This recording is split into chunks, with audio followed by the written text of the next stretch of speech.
What's up guys, Everything Apple Pro here, and I'm so excited to finally be making this video. Apple's been making iPhones for 10 years already. If you've been using them since the original, it has been 10 years. It's really hard to believe. And that's why in this video, I wanted to make a little anniversary, a look back and compare Apple's latest iPhone 10, the amazing iPhone 10, to the original. What started it all? The genuine first generation iPhone. And there are so many things to talk about. That's why I wanted to geek out and really get into detail about what's changed in 10 years, because sometimes you really think about it, you're like, what's really changed? But I wanted to break it down in this video. The new iPhone 10 is actually spectacular. It's amazing. It's everything I wanted it to be, but there were some humble beginnings here. So let's start with the actual unboxing. The boxes have even changed over time. Before, they used to be big and bulky, partly due to the accessories, which were large, but opening it up, you'd find plastic inside, and it wasn't as neatly organized as it is now. Still, it had that genuine Apple feeling,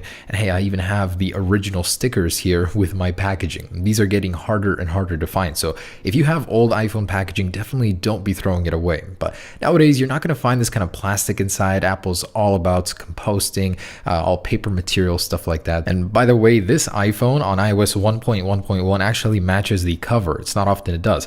Also, I noticed something. The original iPhone had a time of 942 versus 941 on the newer one. What's up with that? Not really sure.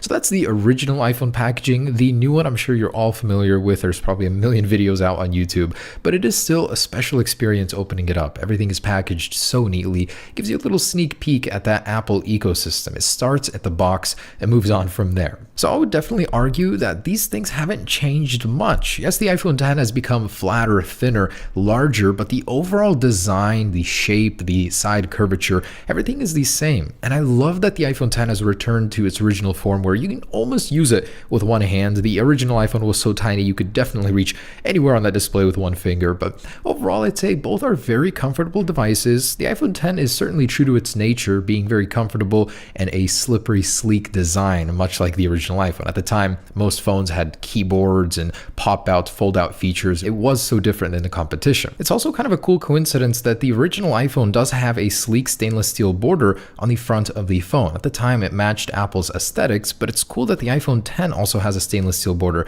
as well. Now, the build and durability of the first iPhone was legendary. It was built like a tank, one of Apple's sturdiest and thickest designs for the iPhone. Ever since this, they've been getting thinner and thinner, so it did hold up very well. It's also quite a coincidence that the new one, to me personally, was almost indestructible. I couldn't destroy it no matter what I tried. I dropped it from many different scenarios, doing many different things, and it held up amazingly, just like the iPhone did in my tests. So I thought that was pretty cool. Stays true to its form in terms of durability as well. It's quite amazing how similar the new iPhone is in sort of a throwback way to the original. So actually getting into using these things, you would unlock the original with a slide to unlock. Now that's returned with the iPhone 10 with a slide up. If you don't have a passcode, you just slide up and it jumps right in, but with Face ID, there's one extra step involved. You do have to wait for your face to authenticate. So I thought that that was a neat little touch. Apple returned that.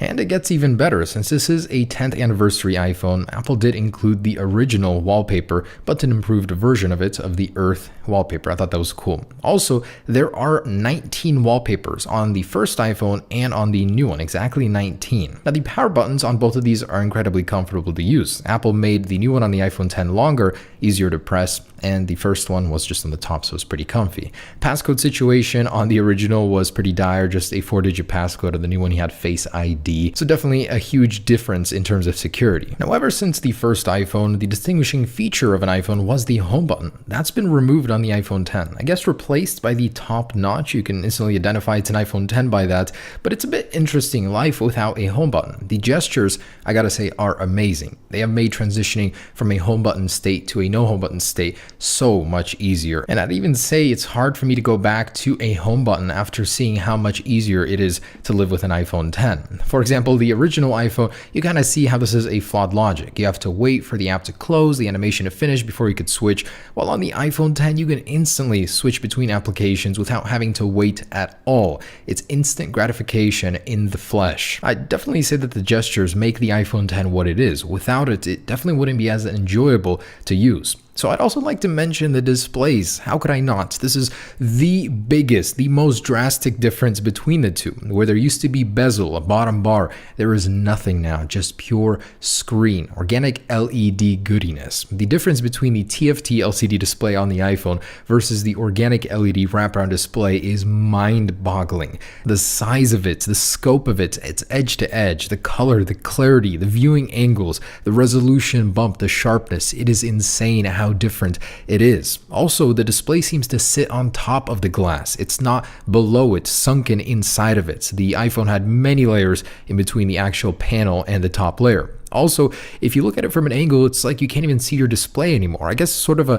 privacy security feature on the original iPhone, but on the iPhone X, one of the advantages of the organic LED display panel is the viewing angles. As you can see, it's a world of difference here. Also, the color clarity, deeper, richer colors, as well as blacks. The blacks are just pure black. They blend in with the bezels seamlessly, which is awesome. There's so much difference here just in the displays. Can you imagine the first iPhone had one of the most revolutionary smartphone displays when it went onto market, and now you can fit it into the corner of the iPhone X just like that. Reversed, the iPhone X, it shows up super big on the original iPhone's 320 by 480 display. In fact, you can fit the first iPhone's display about 15 times into the iPhone X's display. That's 1125 by 2436 pixels. Amazing. As far as software goes, 10 years makes a huge difference. The original iPhone is now on iOS 3.1.3, but it did originally ship with iPhone OS 1.0, devoid of any features, devoid of anything like swiping back, moving apps, copy paste, stuff like that.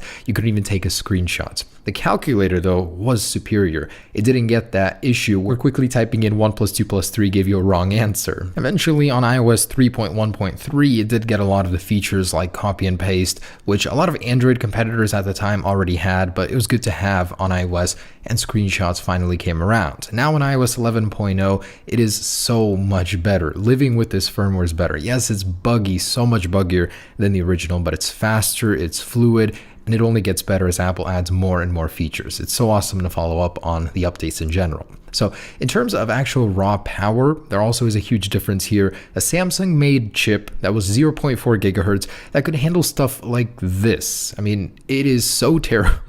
It is laughable, but at the time it was legendary to be able to use your accelerometer to play games. It was awesome, I gotta say. And this actually died on me, literally just died on me while playing. The iPhone X, we are spoiled, and if you guys have never had the original iPhones, you will never know where we came from. I mean, playing this kind of stuff, console quality games on your iPhone is pretty incredible. It is a little annoying on the iPhone X with the top notch. You do get used to it, but still, it's pretty cool to get that immersive full screen experience. Playing games like that is so cool. I've never experienced something like this on a smartphone. Even the Galaxy doesn't do it this well because it's not really edge to edge like the iPhone X is, so I thought that was pretty cool. Gaming is a world of difference between the two.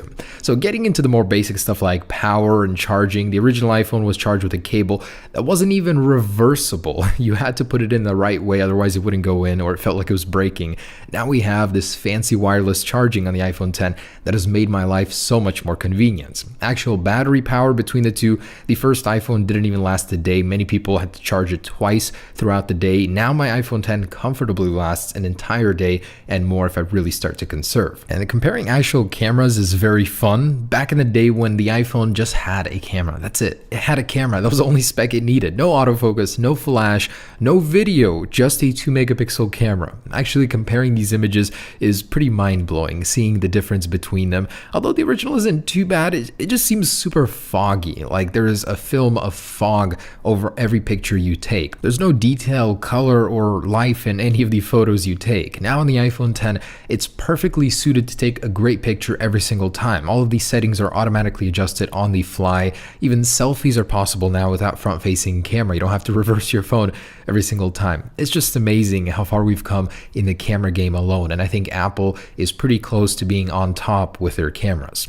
Convenient stuff like Bluetooth headphones with the AirPods was a world we didn't really get to experience, or not me, I never had the original iPhone, but people back then. The closest thing to AirPods I'd have to say is the iPhone Bluetooth headset. It was actually pretty sophisticated, I'd say, at the time for what it was. You had to charge each one manually, but then again, you only had one. If you really wanted that AirPods experience, I wonder if this would work, but pairing it up with two and then trying to hack it and sync it somehow to play music, I wonder if that would work at all. I just thought that was interesting. But these share a striking resemblance to the AirPods. So there it is, guys, my comparison of Apple's first iPhone to Apple's newest iPhone. The difference is incredible. Just being able to sit here and overview both of these, compare them, was pretty awesome. And I hope you guys enjoyed it with me. It has been an amazing 10 years. This is what the culmination of 10 years has brought us. Can you imagine another 10 years from now? Will we even have phones? What'll it be then? I'm so excited, and I hope I'm here 10 years from now to share that journey with you. But thanks for watching, guys. It has been a pretty sobering experience to see this 10-year change. Hope you guys enjoyed it. Peace.